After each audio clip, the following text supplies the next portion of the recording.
Ladies and gentlemen, whenever you are watching this, whether it be late Tuesday night or early Wednesday morning, we're about 1 day away from the NFL draft. So I'm going to drop my final 2022 NFL mock draft. Now, this is going to, of course, be the first round, and I haven't really done a first-round mock in a while, probably since end of February, early March, when my favorite team, the Broncos, traded for Russell Wilson, just due to the fact that we don't really have a first-round pick, but I still love the draft. It's my favorite event of the year.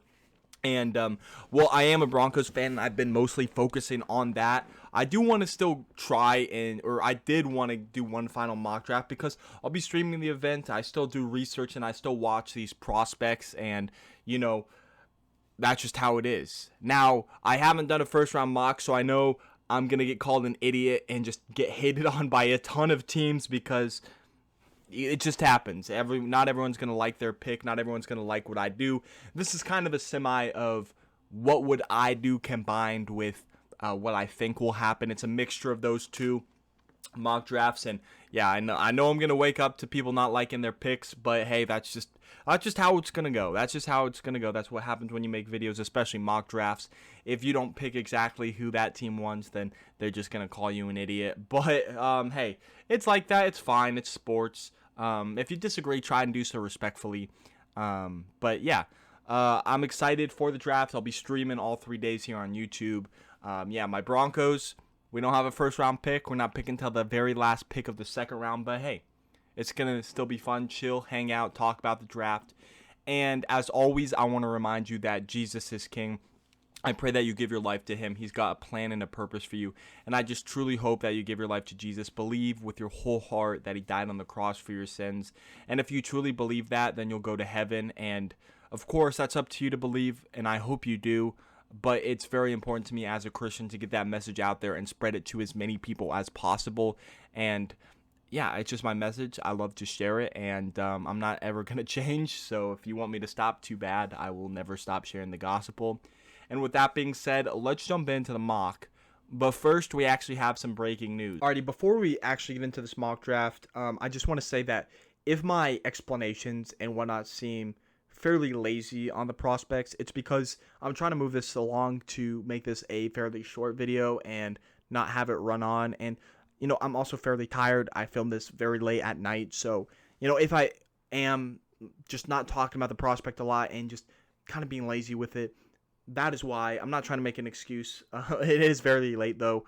But if you have a question on more of a prospect and what I think of him more in depth, ask it in the comments below because I'd be happy to explain it to you. Also, I'm fully expected to get a lot of hate comments saying, oh, this is not what my team's going to do. Oh, why'd you pick that prospect? Why'd you pick that prospect? So just please be respectful and just don't hate. It's my opinion. It's my mock. If you disagree, go make your own mock.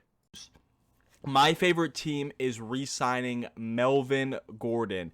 Now, so what I've been hearing is this is going to be a 1-year deal for Melvin Gordon. So coming back for one more season. And what this means is, first of all, it's going to help out Devonte with splitting the carries so he's not gassed the entire time and he gets a little bit of a break and Melvin Gordon will go in, Devonte will get some carries. So it'll be split between the two running backs. And I do like this signing as it makes the team better. It helps the roster out, just making the team better when you have two running backs that can split carries. I want to say that no one cares about your fantasy team. So if you're saying this, oh, bad move by the Broncos, this is going to hurt Devonte Williams in my fantasy. Well, as a Broncos fan, I'm sorry, I really don't care about your fantasy team. I care about winning football games for my Broncos. So I really couldn't care about your fantasy team. I have Devonte Williams on my fantasy team, and I still don't care. I think this is going to help out the team tremendously. Of course, Gordon does have his fumble problems, and I'm hoping that he can improve on that this season. But I think this is just a very, very solid move for the Broncos. And also, this takes the Broncos officially out of the running back conversation in this year's draft. Now, of course, since the Steelers 1 year, next year in 2023, we could be talking about drafting a running back. But as of right now, with Melvin Gordon, Devonte Williams, and Mike Boone, we are officially out of the running back market. So, of course, I'm a Broncos fan, so I had to sneak in the Broncos in some way into this mock. Now, let's officially get in to the 2022 NFL mock draft. With the first pick, I have the Jaguars selecting Aidan Hutchinson, edge out of Michigan. So, to me, Aidan Hutchinson, it's a tie between him and Kayvon Thibodeaux as the best edge rushers in this class. But I'm going to give the edge to Hutchinson after his, his Heisman performance. He was nominated for the Heisman. He was a finalist for the Heisman. He had such a great season with Michigan. And he's more of that power rusher coming off the edge, and that's kind of the style he plays. And I think that would be very effective for the Jaguars. A lot of us had Evan Neal and these tackles going to the Jaguars a while back, but then when they, I believe it was franchise tagged Cam Robinson, that kind of took us out of the picture with Cam Robinson, Jawan Taylor. So I think they're going best player in the draft in Aidan Hutchinson to help out that pass rush and just establish that cornerstone. I remember back in 2017, Myles Garrett coming out, and he kind of changed that defense for them. I think that Aidan Hutchinson can have a similar impact to the Jaguars. And with the Wolverines, he had 85 solo tackles with 71 assist tackles for a total of 156 tackles. He had 27.5 tackles for loss and 17.5 sacks with the Wolverines. Moving on to number 2 is the Detroit Lions, and I have them going Travon Walker, edge rusher out of Georgia. Now, I know I said Thibodeaux is my next best edge rusher, and I still think that Thibodeaux could go number 1 overall. However, there's been a lot of rumors that Dan Campbell isn't the biggest fan of Thibodeaux. Now, whether that's a smokescreen or not, I do not know. But I go Travon Walker here to the Lions. He is going to help out that run defense so nicely. That's going to be a strength and an expertise of his. He does need a little bit of developing to do. I don't think he's going to be one of those instant rookie edge rushers that has an impact like the Myles Garrett's, like Von Miller's. My Broncos, Bradley Chubb, had 12.5 sacks his rookie year. I don't think he's going to have that immediate superstar impact and a Pro Bowl season in his first year. That's just my opinion. I do think he needs to develop a little bit more as a pass rusher, but in helping the run game, that is going to be very, very helpful for the Lions. And I do think of Travon Walker as a solid prospect. He's my 3rd best edge rusher. I know a lot of people might be a little bit higher on Walker than I am, but I like him here at number 2, especially if they don't like Thibodeaux. But if it was me, I would prefer Thibodeaux over Walker. But with the Bulldogs, Walker had 32 solo tackles with 29 assist tackles for a total of 61 tackles. He had 13 tackles for loss and 9.5 sacks. Moving on to the 3rd overall pick, this was a tough one, but I have the Texans going Evan Neal, offensive tackle out of Alabama. This was going a couple different players for me, and then it kind of came down to Evan Neal or Ikem Ekwonu. Which one do I prefer? And it's been going back and forth for me for the past week. Who is my number 1 offensive tackle? I settled on Neal because I believe that he will be the better fit for the Texans. He can play either of the tackle positions or either of the guard positions and be effective at that position. So wherever the Texans need him, he will be able to help out in that way. And, he's 6'7", he's very tall, 360 pounds. Gonna have to protect Davis Mills. I know they're trying to build around him this season, but if he doesn't work out, then you already got a franchise tackle in Evan Neal for whoever comes in next season as your franchise quarterback, whether that be a Bryce Young, a CJ Stroud, a Grayson McCollum next year in next year's draft. You already have that protection in place for your franchise quarterback. Now moving on to number 4, I have the Jets selecting Kayvon Thibodeaux, edge rusher out of Oregon. Now, I might be a little bit higher than Kayvon Thibodeaux than a lot of people, but I love Kayvon Thibodeaux. He reminds me of a combination of Von Miller and Khalil Mack, rushing with anticipation. He'll line up, and then he kind of anticipates when the ball is going to be snapped, and then he rushes. And that's just a very, very effective trait. Of course, he's more of that speed edge rusher coming off the edge and using his techniques rather than Aidan Hutchinson, who's going to plow through. I like Thibodeaux. I would love to see him added to that Jets defense. Robert Saleh, he's a defensive mind. I think that Thibodeaux would fit in perfectly in New York with the Jets. And during his time with the Ducks, he had 84 solo tackles with 42 assist tackles for a total of 126 tackles. He had 35.5 tackles for loss and 19 sacks. And to me, I still think Thibodeaux has a shot at going number 1 overall. It would not surprise me. I know a lot of people might disagree with that, but I still think of Thibodeaux as an elite edge rushing prospect, but we'll see where he ends up going on draft day. At number 5, I have the Giants selecting Ikem Ekwonu, offensive tackle out of NC State. 6'4", 320 pounds. Now, to me, I do believe at left tackle, you still will have Andrew Thomas as, you already drafted him 4th overall in 2020. I would say you probably slide Matt Pert in as a guard somewhere and then plug in Ikem Ekwonu as the other tackle. And then you got your bootleg tackles there. I know you still are deciding on if you're going to pick up the 5th-year option of Daniel Jones, but Daniel Jones or not, whoever Brian Daboll's future QB is, he's going to have 2 tackles already in place. Neal, of course, drafted in 2020, and then Ikem Ekwonu here drafted in 2022. They are the 2 elite tackle prospects in this draft. I would probably throw Charles Cross up there in the tier 1 of offensive tackles, but Ikem Ekwonu and Neal have established themselves as the top 2, and then there's kind of Charles Cross after him, but we'll get to him in a little bit. Ikem Ekwonu going to the Giants, helping out that offensive line. Then at number 6, I have the Panthers going Malik Willis, quarterback out of Liberty. Now, I know this is a very weak quarterback class, and I do understand that. And I do think that quarterbacks could fall in this draft. Maybe there's a team willing to trade up into the early teens to draft a quarterback if one doesn't go here. But, I feel like the Panthers might just take one. When you look at that quarterback option, you have Sam Darnold back for one more season. Is he really the answer? I don't know. You obviously had, I believe it was their offensive coordinator saying, yeah, Sam Darnold is our quarterback, and then him taking that back like, yeah, I don't know. Maybe he is, maybe he isn't. I shouldn't have said that. I do believe that Malik Willis maybe comes in for a year. You have Sam Darnold start, and then eventually have Malik Willis take over and be your quarterback one. I don't think that would be too bad. Plus, you're coming into an offense with DJ Moore, Robbie Anderson, Christian McCaffrey, and Chuba Hubbard. I think there's some solid weapons there. The line is decent. I feel like that would be a great place for Malik Willis to go and develop. I wouldn't mind it. We'll see if a quarterback does end up going this high. Maybe this is a Charles Cross. Maybe the Panthers go offensive tackle. But yeah, to me, it's going to be Malik Willis, quarterback out of Liberty. And with the Flames and a little bit with the Auburn Tigers, he had 388 completions on 618 attempts. He threw for 5,176 yards, 48 touchdowns, and 18 interceptions, while having a passer rating of 152.9. Alrighty, I had a cut there. But with the 7th overall pick, I have the Giants selecting Derek Stingley Jr., cornerback out of LSU.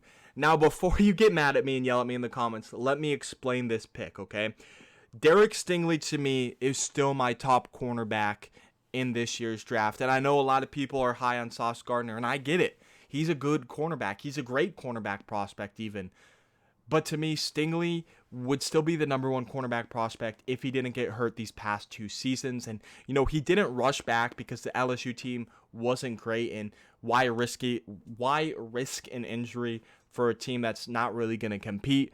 And so he just stayed off and didn't come back. And, obviously he didn't have a super duper season like he did his freshman year. But I still think that potential that Derek Stingley has as a freshman is elite. And, maybe I'm carrying too much weight with his freshman season, but man, I still think he's a very, very talented corner prospect. Still my number 1 corner in this draft, although that isn't a minority opinion.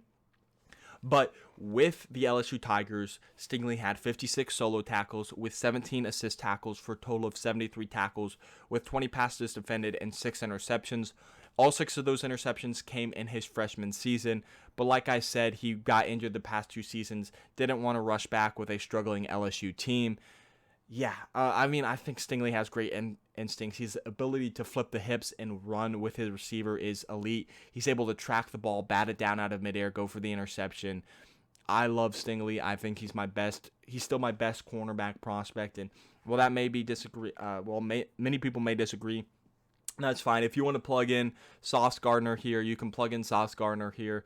But I think they take a cornerback here. And for me, Derek Stingley is my top guy. Then at 8, we have Sauce Gardner going here out of LSU to the Falcons. And I still like Sauce Gardner. He's a great cornerback prospect, but Stingley's just a little bit higher. But now let's switch gears to actually talking about Sauce Gardner. He has not let up a single touchdown in his college career, which is very, very impressive. Obviously, at Cincinnati, didn't play the greatest competition, but you know that he can't control their schedule, so I'm fine with the competition being what they played. And with the Bearcats, he played. Sorry, I need to fix something real quick. Alrighty, that's better. I finally switched it to Cincinnati. For some reason, it said LSU up there, and I was like, why does it say LSU? I accidentally copied the slide and forgot to change it. But, yeah, I still like Sauce Gardner. Never let up a touchdown in college. I think he's elite. He's one of the best defensive prospects. One of the best corner prospects we've seen in a long while. If I were to probably say, it would probably be Ahmad Gardner, Derek Stingley, Patrick Surtain, and, I'd say those are the 3 best and 3 most recent great cornerback prospects we've seen.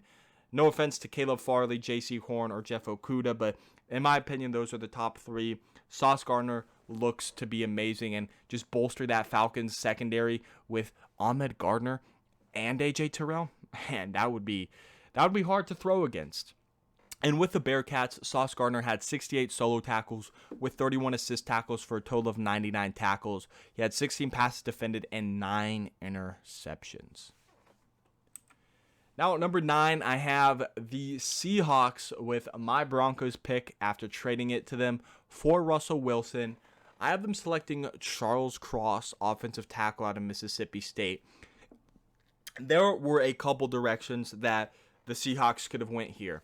If one of the corners, Sauce Gardner or Derek Stingley were here, I probably would have mocked it to them, but they're both gone. I don't think they take a quarterback prospect outside of Malik Willis in the first round anyway. I think in the second round they have back-to-back picks, obviously, having their own pick at 41 and then my Broncos pick at 40. I think they could go a Matt Corral or something in the second round, but in the first round, I just don't see it outside of Malik Willis. So I'm giving them Charles Cross, giving them an anchor at the offensive tackle position. Just a great run blocker. I think he can be a very, very solid player for the Seahawks. 6'5", 290 pounds. You know, Seahawks I do think they need a couple different positions. Corner could be one. They're both gone, so I'm giving them Charles Cross out of Mississippi State. At number 10, I have the Jets selecting Jameson Williams, wide receiver out of Alabama. Williams, to me, is still the top receiver in this draft. I know he had a torn ACL, and he tore that in the national championship game. However, his recovery is coming along very, very nicely, and to me, is still one of the best receivers in this. I still think he's the best receiver in this draft. He's got the speed, he's got the route running, he's got it all to be that top-end receiver. And going to the Jets where you have Zach Wilson, and I like Corey Davis as the deep ball guy. I like Elijah Moore, but I think Jameson Williams that all do it around, like the just do it all guy for the Jets. Of course, you got Braxton Berrios, but to me, Jameson Williams is an elite weapon, and if he's there for the Jets, I think you have to take him. And with the Crimson Tide and somewhat with the Ohio State Buckeyes, he had 94 receptions for 1,838 yards, averaging about 19.6 yards per play and scoring 18 touchdowns. Moving on to number 11, I have the Commanders selecting Kyle Hamilton, safety out of Notre Dame. I know a lot of people are coming down on Kyle Hamilton, and he has definitely fallen down my board. I don't really think of him as that elite safety prospect that we haven't seen in a while. I do like his versatility, though. I like his ability to play either as the safety or come down and play in the box as a linebacker. I think he can play both roles and could honestly play both roles for the Commanders. I believe I read something somewhere. He grew up watching Sean Taylor, wanting to be Sean Taylor. Rest in peace, Sean Taylor. But to me, I like that for the Commanders. I think they're out of the quarterback market this year with a fairly weak class, not wanting to spend a first-round pick after trading for Carson Wentz, maybe waiting for next year to draft a Bryce Young, C.J. Stroud, Grayson McCall. But to me, I don't know. I feel like the Commanders won't pass him up with that versatility. There's some things that I'd like to see him improve on. I feel like he sometimes gets a little bit lazy and almost gives up at times on the play, but, that might be a little bit too harsh of a criticism to me. There were some lapses where I did see that, but for the most part, he gives it his all, and I still think he's a very, very solid prospect, just not that elite prospect that I once thought he was. But with the Fighting Irish, he had 97 solo tackles with 41 assist tackles for a total of 138 tackles. He has 7.5 tackles for loss, 8 interceptions, and a touchdown. I'm going to have to start speeding this up because right now we're at 20 minutes as of recording, so I'm going to try and start speeding this up a little bit. At number 12, I have the Vikings selecting Jordan Davis. They need a defensive tackle, and I have David, one second. Sorry, that was going to bug me. Jordan Davis is one of the best athletes I think I've ever seen when studying the draft, especially at the defensive tackle position. His performance at the combine, his speed with the 40-yard dash, just the strength and the ability that he has is second to none. And I know defensive tackles normally don't go that high in the drafts, but man, I think Jordan Davis is worth it. I think he's that Vita Vea type of prospect. He's a huge man. He's going to plug up the holes. He's going to get the tackles. He's going to stop the run. Man, I think this is a can't-miss prospect for the Vikings, especially with the top two corners and Stingley and Sauce going off the board. You could go with McDuffie here, but I think it would be hard to pass up a Jordan Davis here at 12. And with the Georgia Bulldogs, Jordan Davis had 37 solo tackles with 53 assist tackles for 90 total tackles. He had 11.5 tackles for loss and 7 sacks. Here at 13, I'm giving the Texans Jermaine Johnson, edge rusher out of Florida State. I gave you Evan Neal as your first round pick, and then with the Browns' first round pick here with trading Deshaun Watson, I'm giving you Jermaine Johnson. Jermaine Johnson is one of the top 4 edges in this class. Obviously, Thibodeaux, Hutchinson, and Walker. I really like Jermaine Johnson. Transferred from Georgia to Florida State for this final season, and he went off and he proved why that transfer was a very good move for him. And now he's going to the Texans to be that number 1 edge rusher. Obviously, Clowney was traded a while back. J.J. Watt left last offseason, I believe. I believe it was last offseason. Yeah, last offseason he left. And so you got to get that edge rusher, get that pass rush working. And Jermaine Johnson, I think, is a steal here at 13. I think he could go a lot higher than 13. So picking him up here at 13 is tremendous value. And with the Florida State Seminoles and a little bit with the Florida State Seminoles and with the Georgia Bulldogs, he had 53 solo tackles, 53 assist tackles for a total of 106 tackles, 24.5 tackles for loss, and 18 sacks. At 14, I have the Ravens selecting Devin Lloyd, linebacker out of Utah. Now, I believe I am personally higher on Devin Lloyd than a lot of people are. To me, on my big board, he is my number 8 prospect, I believe. I am still super high on him. I've always been high on him. And I know a lot of people might say, oh, this is too high for Devin Lloyd. I think he can do it all. I think he can play man coverage. He can play zone coverage. He can rush the passer. He can cover the run. He's got that pursuit to stop the run. I think he is that do-it-all linebacker. He's an elite linebacker, and he is my guy. If I know the Broncos, we don't have a lot of draft capital next season, and it'll be hard and almost impossible to trade into the first round. But if somehow my Broncos do trade into the first round, Devin Lloyd would be who I am targeting because I think he's going to fall past 14. I might think he might fall into the late first, but man, I think that's going to be a mistake. I think Devin Lloyd is going to be an elite linebacker in this league. With the Utah Utes, he had 150 solo tackles with 106 assist tackles for a total of 256 tackles. He has 43 tackles for loss, 15.5 sacks, 5 interceptions, with 3 of them going for touchdowns, and he's defended 8 passes. He is just an elite linebacker, and I think people are sleeping on him, in my opinion. With the 15th pick, I have the Eagles selecting Garrett Wilson, wide receiver out of Ohio State. They got Devonte Smith, who he had a great rookie season.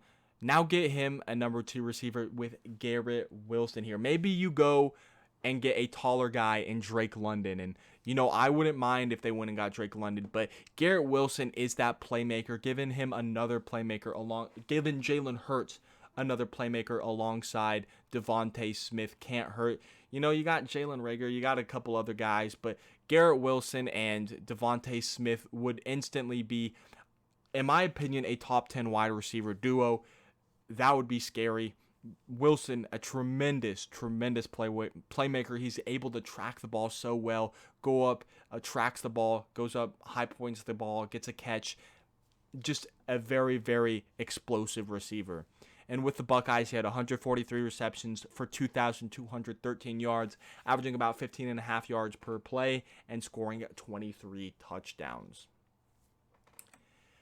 With the 16th pick now, I have the Saints going Drake London, wide receiver, USC. Now, I wouldn't be shocked if these two picks were switched. If Drake London went to the Eagles at 15, given Jalen Hurts that bigger body receiver and Drake London, and then you given the Saints Garrett Wilson, someone to complement Michael Thomas. But here is how I have it shaken up, and I have Drake London fallen to 16.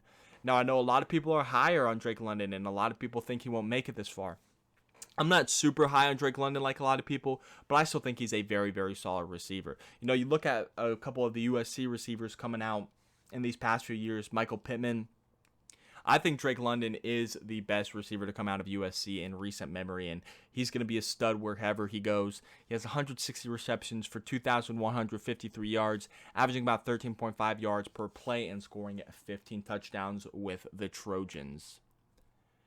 At number 17, I have my division rival, the Chargers, selecting Devonte Wyatt, and as a Broncos fan, I hate this. You look at their offseason, Khalil Mack, J.C. Jackson, Sebastian Joseph Day was a great pickup, Austin Johnson, and then you get Devonte Wyatt to finish off that line. Yeah, good luck running against that line. That is scary. And then they take pressure off of Khalil Mack and Joey Bosa. I mean, shoot, man, that is just scary to think about if they get Devonte Wyatt. He's not as super, how do I say this without disrespecting him? I like Jordan Davis more, but I think Devonte Wyatt is just as elite. With the Bulldogs, he had 49 solo tackles with 64 assist tackles for a total of 113 tackles, 12 tackles for loss, and 5 sacks with the Bulldogs. Now at number 18, I got Trent McDuffie, cornerback out of Washington. Man, I think a lot of people are sleeping on this guy. The obvious number 3 cornerback in my eyes, and yeah, he is just elite. Maybe he's fallen down the boards because he's a little bit smaller at 5'11", but I still think he's an elite corner. Adding him across from, from Darius Slay would be very, very solid. You're addressing a receiver, now you're helping the defense with a corner. I really, really like McDuffie out of Washington. And with the Huskies, he had 71 solo tackles, 23 assist tackles with 94 total tackles. He has 8 passes defended and 2 interceptions. Now the Saints are back on the clock again, and I'm going Trevor Penning, offensive tackle out of Northern Iowa. Now this might be a little bit of a reach, but I still think that the Saints need an offensive tackle. Obviously, Teron Armstead left the Saints in the offseason, and he went to the Dolphins. You obviously still have Ryan Ramczyk, who is one of the better offensive tackles in this league. So I have Trevor Penning coming in, playing opposite side of Ryan Ramczyk. He's the most athletic I won't say the most, but he is one of the most athletic tight ends, one of the most athletic offensive tackles in this year's draft, and is filling a need for the Saints. And while it might be a little bit of a reach, I would well think that this is a solid pick for them, even if they have to reach a little bit for Trevor Penning. And now at number 20, I have the Steelers selecting the hometown kid going to Pitt. He played at Heinz Field for his college games. He's going to play at Heinz Field for his home games in the NFL. I have them taking Kenny Pickett out of Pittsburgh, going to the Pittsburgh Steelers. And he is the all-time Pitt passing leader, if I remember correctly. And with the Pittsburgh Panthers, he had 1,045 completions with 1,674 attempts. He has 12,303 yards, 81 touchdowns, 32 interceptions, and a pass rating of 136.3. Kenny Pickett's the most ready-to-go quarterback in this year's draft. Now, will he start? Maybe. I definitely think there'll be a competition between him and Mitchell Trubisky. We'll see who wins it. If he sits for a year behind Trubisky, I wouldn't hate it. But if he also starts above Mitchell Trubisky, I wouldn't hate it either. You know, it's all about how the Steelers see it, and I think this would be a great pick for them. They don't have to trade up to get their quarterback. He's local. The fans would love it. So I think this is a great pick for the Steelers here. At 21, I have Kenyon Green going to the Patriots, filling in for that guard spot for him, for Bill Belichick, protecting Mac Jones, 6'4", 325 pounds. The best guard in this class is going to New England. At 22, I have Chris Olave going to the Packers. The Packers need a wide receiver in this year's draft. Who is on their current roster? I believe they signed Sammy Watkins. I think Randall Cobb is still on their team. I'm trying to think of who else. Amari Rodgers is on their team, but none of those to me scream number one receiver. Sammy Watkins, a nice compliment receiver, but they needed a number one receiver. And luckily, there is a lot of solid receivers in this year's class, and they grab one of the better ones in Chris Olave out of Ohio State. He is the best route runner in this year's class. He can run the whole route tree. He has a lot of speed, explosiveness, and this would be a great pick for the Packers, giving Aaron Rodgers a weapon finally in the first round after not drafting an offensive skill player in forever, not including Jordan Love. So, yeah, I think this is a great pick. And with the Buckeyes, Olave had 175 receptions for 2,702 yards, a 15.4 yard average, and 35 touchdowns. With the 23rd pick, I have the Cardinals selecting Andrew Booth Jr., cornerback out of Clemson. Listen, the Cardinals need a corner. I've sort of come down on Andrew Booth just a little. I don't think of him as one of the top. He's obviously the fourth best corner here, but I don't think of him in that same category as I do Stingley, Gardner, and McDuffie.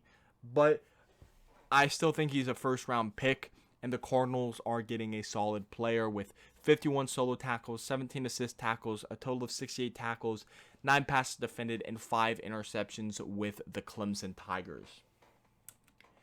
At 24, I'm going George Karlaftis, edge rusher out of Purdue to the Cowboys. I think he fits the Cowboys scheme very, very well. Going in there, obviously, you have DeMarcus Lawrence in there, but I think he competes for a starting edge position. Just a very, very, very solid player. I'm not as high on Karlaftis as a lot of people were. I never was. I know a lot of people had him as edge 3, January, February-ish. Never been super high on him, but here in the 20s, I think this is a great value spot for Karlaftis to go. I think this is about the area he will go. And with the Purdue Boilermakers, he had 61 solo tackles with 36 assist tackles for 97 total tackles. He has 29 tackles for loss and 14 sacks. Moving on to the 25th pick, I got Zion Johnson, guard out of Boston College, going to the Bills. This was tough for me. I thought about getting Tyler Linderbaum to replace Mitch Morse in the future, as Linderbaum might be the best center we've seen in a little bit coming into the draft. But then, I talked to my friend who's a Bills fan, and he said he wants a guard. And Zion Johnson was sitting there, and he was available, and I thought this was tremendous value for Zion Johnson. So I mocked them Zion Johnson because, obviously I feel like I know a lot about NFL teams, but he knows more. Sorry, that was a very, very bad stutter, but I know about the NFL and their teams. I know a lot about the Broncos, but my friend, obviously, him as a Bills fan knows a lot more about the Bills, so he said he wanted to guard. I gave him Zion Johnson, 6'3", 316 pounds, and the Bills have got a guard to protect Josh Allen. With the 26th pick, the Titans select Nakobe Dean. They need linebacker help and I believe Nakobe Dean is the second best linebacker. Obviously, with Devin Lloyd off the table, he is the best linebacker available at this position in the draft, and was very, very solid for the Georgia Bulldogs. Obviously, they had an elite defense this past season. And with the Bulldogs, he had 89 solo tackles with 79 assist tackles for a total of 168 tackles with 13.5 tackles for loss, 7.5 sacks, and 2 interceptions. At 27, I have the Buccaneers staying in the state of Florida and grabbing the Gators cornerback 1 in Kaiir Elam. Now, Elam is interesting. At one point, he was cornerback 2 in the preseason, and then he was a second-round pick, and now I have him back here in the back end of the first round. The Bucs, to me, I think they need a corner. Personally, I think they could add one more corner to that defense, and they would be fine. And I like Elam here, staying in state, going to the Buccaneers. And with the Gators, he had 53 solo tackles, 25 assist tackles with 78 total tackles. He has 2.5 tackles for loss and 5 interceptions. I forgot to put passes defended here, but, I think Elam, you could take him here or you could take him early second. It's all about how you see him. I'd feel more comfortable taking him in the second round, but, the Buccaneers, they have a almost complete roster, so if they need to reach a little bit for Elam, I would not mind that at all. At 28 is someone who's started to rise up my boards, is Boy Mafe out of Minnesota going to the Packers. They grabbed Chris Olave, and this was a tough position for me because there weren't many players I liked here going to the Packers. I would have maybe liked them to trade out of this spot, maybe get more picks, but obviously there's no trades in this mock draft, so I'm going with Boy Mafe out of Minnesota, and, it's tough because they obviously have Rashawn Gary, they have Preston Smith, but you also need rotational guys in there, and I like Boy Mafe potentially rotating in there, and then, they obviously re-signed Preston Smith to a deal. They have Rashawn Gary. I eventually like him to take over as the edge rusher number 1, and so, yeah, I have them going Boy Mafe out of Minnesota, and with the Golden Gophers, he has 79 solo tackles, 28 assist tackles, 87 total tackles, with 19.5 tackles for loss and 15 sacks. With the 29th pick, I have the Chiefs going Treylon Burks, wide receiver out of Arkansas. Not the fastest guy, but he is tall, and I think the Chiefs need that. Obviously, they no longer have Tyreek Hill, and I mean, if they did, this would be an amazing pick because they already have the speed receiver. Now they need to go get the guy who's gonna go up and catch the ball and be that deep ball guy. But even without Tyreek Hill, Treylon Burks has some speed. It's not elite speed. It's not breakaway speed. But I like Treylon Burks. He does a lot of things right. Didn't have the greatest combine. He just looked so ill-prepared, which is what really brought him down my boards. And so he falls down here to 29 for the Chiefs to grab him. And, as a Broncos fan, I hate this. I don't like this. But, they grab in Treylon Burks. He's got 146 receptions for 2,399 yards, a 16.4 average, and 18 touchdowns. And with the 30th pick, the Chiefs again are on the clock, and they select David Ojabo, edge out of Michigan. And as a Broncos fan, I really hate this. Even if Ojabo doesn't play this season due to his injury, he looks amazing and could be a solid developmental edge rusher. And, man, that would be tremendous value. I think he could fall to the second round, but the Chiefs could go, screw it. He might not play this season, but we feel confident we can develop him into an elite edge rusher because he has those traits, and the reason he's fallen down the board is because of his injury at the pro day. So now the Chiefs get a shot at him, and man, I would hate this if this really happens. If this happens on draft day, I will be pissed as a Broncos fan. As a football fan, I feel like that would be a solid situation, especially for the Chiefs who do need a pass rusher. And with the Wolverines, he had 25 solo tackles, 11 assist tackles, 36 total tackles, 12 tackles for loss, and 11 sacks. Now moving on to the 31st pick, I had the Bengals selecting Tyler Linderbaum, center out of Iowa. He was really that centerpiece that brought the line together for Iowa. One of the best centers we've seen coming into the draft in a while, and I think the Bengals would, if Tyler Linderbaum falls to the spot for the Bengals, you run that card in. You run it in. Protect Joe Burrow at all costs. you made it to the Super Bowl, but Joe Burrow still got hit and sacked a lot. So protect Joe Burrow, get the best center in the draft, and this is a no-brainer choice for the Bengals if Linderbaum is sitting here at 31. 6'2", 270 pounds, out of Iowa. And with the last pick in the draft, the Lions select Desmond Ridder, quarterback, out of Cincinnati. Now, of course, only 2 quarterbacks went before this, and to me, Desmond Ridder's my third best quarterback, and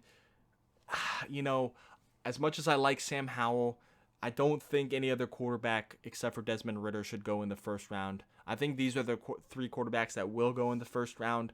I like Ridder. He's a competitor. He's never lost a home game, I believe, at Cincinnati. And, yeah, he's just an ultimate competitor. And why not if you're going to draft a quarterback, obviously you're going to have an early pick in day 2.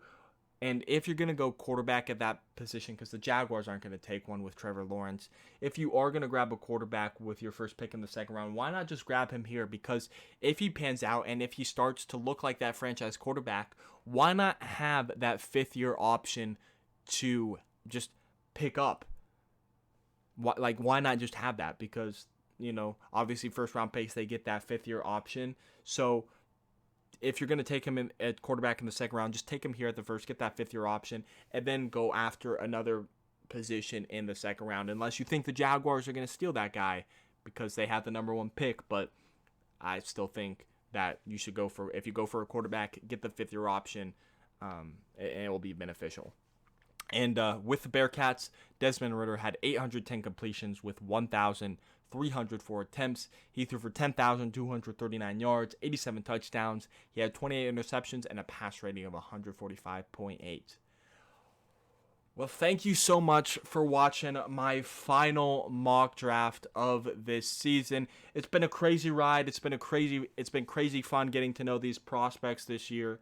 So obviously, we're going to have draft day. I'm going to stream all 3 of those days. After the draft is done, I'm going to assess my Broncos picks, where I'm going to make a ton of videos on my Broncos and the picks we made and how they impact the team and all that stuff.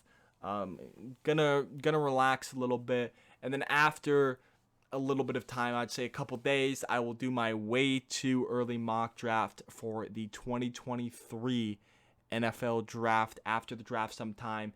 Getting ready to start evaluating those prospects. But yeah, this has been a fun year for the draft, an interesting one with not an elite quarterback group. Obviously my Broncos don't have a pick this year or next year, so we got to wait for 2024. But, it's going to be worth the wait with Russell Wilson. So, I appreciate the support this year. This has been my biggest year on YouTube by far. Not only hitting 100 subs, but getting all the way up to 300. Thank you so much. The support has been unreal. And if you are still watching right now, you are an OG. Obviously, as I'm recording this, it's about 42 minutes. Maybe a little less with what I cut out. But yeah, you're a real one. Thank you for watching. Leave a like and subscribe. And hopefully I'll see you during my draft day stream.